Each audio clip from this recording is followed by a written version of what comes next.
जय हिंद दोस्तों। आज के जो हम लोग का टॉपिक्स है वो है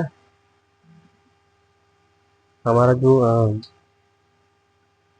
रोटेशन है उसको हम कैसे कैलकुलेट करेंगे, है ना, उसको कैसे मापेंगे, उसके बारे में। अरे दोस्तों, हाँ, तबीयत खराब है, अब क्या करें, बनाना तो पड़ेगा। तो क्या कहा कि द पीरियड ऑफ रोटेशन, क्या कहा कि the period of rotation is calculated with reference to a star and with reference to the sun। तो कह रहा है कि यहाँ पे रोटेशन मतलब कहते हैं घूर्णन, है ना, घूर्णन अवधि तो हम कह सकते हैं।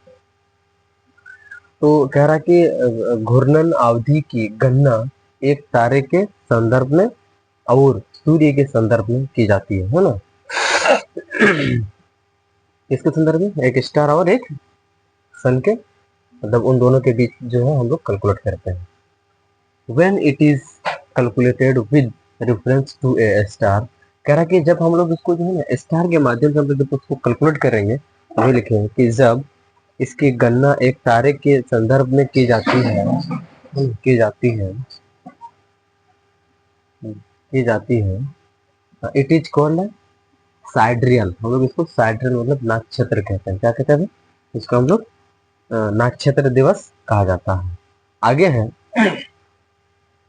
आगे है एंड और when it is calculated with reference to the sun, कह रहा कि जब हम लोग इसको सन के माध्यम से मापेंगे, क्या के माध्यम से भाई, सन के माध्यम से जब हम लोग इसको नापेंगे तब हम लोग इसको जो कहेंगे वो कहेंगे सोलर सिस्टम, है ना। सोलर सिस्टम मतलब सौर सौर डे, है ना, या सौर दिवस।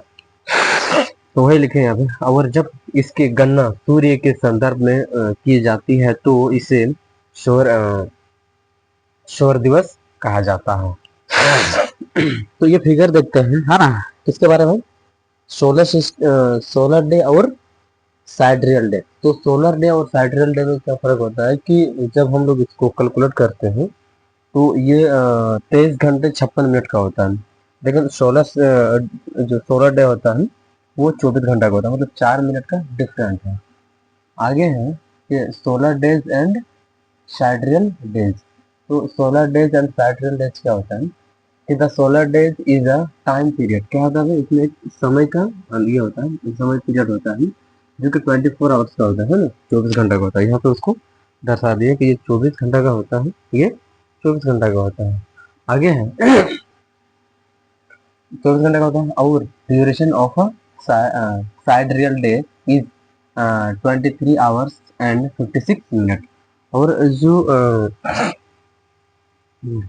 साइड्रियल डे होता है वो कितना भाई, कितना, 23 घंटा 56 मिनट का होता है ना, 23 घंटा 56 मिनट का होता है। तो this difference of 4 minute between solar day and sidereal day is due to the fact the position of the earth keep changing with reference to the sun due to uh, due to their volition around it।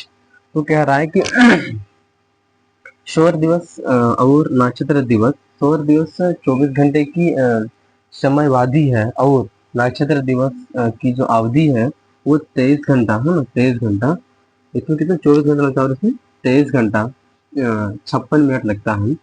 सौर दिवस और नक्षत्र दिवस के बीच 4 minute का अंतर होता है। कितने भाई, 4 मिनट का अंतर होता है, 4 मिनट का अंतर है। इस तथ्य के कारण पृथ्वी की स्थिति सूर्य के चारों ओर अपनी इच्छा के कारण उससे संदर्भ में बदलती रहती है ना, यहाँ पे चेंजिंग है ना, बदलती रहती है, बदलती रहती है। आगे हम बदलती रहती है। While with reference to a star at infinity, it will remain unchanged। जब ये बदलता नहीं है, हाँ, तो वही यहाँ पे लिखें, जबकि आनंद पर तारे के संदर्भ में ये अपरिवर्तित रहेगी, मतलब इसमें कोई चेंज वगैरह नहीं होगा। यहाँ पे वही अनचेंज मतलब कोई इसमें बदलाव नहीं। दस ए sidereal day is the actual time taken by the planet for an rotation of exactly 360 degree on it axis. तो कह रहा है कि ये जो है इस प्रकार नक्षत्र दिवस वो वास्तविक समय है जो ग्रह द्वारा अपनी धुरी पर, है ना, धुरी जो उसका धुरी होगा, धुरी पर ठीक 360 डिग्री का ये क्या बनाता है, 360 डिग्री घूमने में लिया जाता है। तो मतलब ये जो है यहाँ से, है ना, ये हमारा सूर्य है, ये ऐसे घूम रहा, फिर ऐसे ये इस तरह से क्या करेगा, रोटेट मारेगा। तो आई होप हम लोग का ये आज का टॉपिक समझ में आ गया होगा। और हम लोग जो अगला टॉपिक इसका पढ़ेंगे, तो अगला टॉपिक जो हम लोग का है वो है अगला टॉपिक जो हम लोग का है वो है रिवॉल्यूशन, है ना। हम लोग रोटेशन के बारे में ही ये पढ़ रहे हैं। रोटेशन में हम लोग एक टॉपिक अलग से बना के किए थे, लेकिन ये रोटेशन मतलब मापा कैसे जाता है उसके बारे में ये हम लोग जान लिए। तो आई होप आप लोग को वीडियो अच्छे लगे होंगे। तो अगर जिनको अच्छे लगे होंगे वो सपोर्ट भी करें। जय हिंद दोस्तों, जय भारत।